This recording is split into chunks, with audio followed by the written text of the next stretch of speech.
Hybrid threat is the activities of other countries, but in the case of the Baltics, usually we refer to Russia, to instigate instability, to create ambiguity, to make more difficult into decision-making process. So this is as far as the understanding of the hybrid warfare. And based on this understanding, when we consider Russia's actions, they are most visible in info-war domain.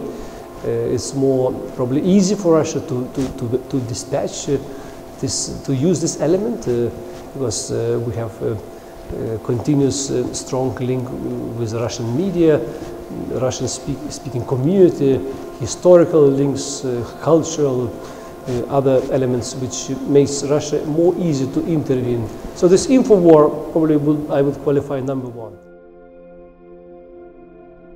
So if a hybrid is the definition of the problem, the answer to the problem is, and the way to counter is resilience. So actually when I refer to my current functions as a hybrid threat, I usually say I would be more lucky probably to see in my definition the name ambassador for resilience, because this is actually what each country should start to think more. This is not against Russia. Hybrid we qualify very much and relate with Russia as a problem, but the answer to the problem is nothing to do with Russia. If our public will be more socially resilient, if our media will be stronger with a media literacy, with a more critical journalism, if our political system will be more clean out of corruption and various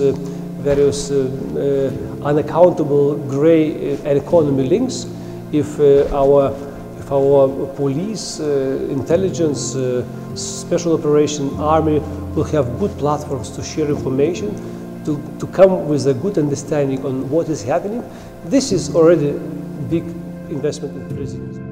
This is critical because small country we will never win against, especially in hybrid warfare, if this countering hybrid threats, countering disinformation system is not based on the freely minded Lithuanian citizens.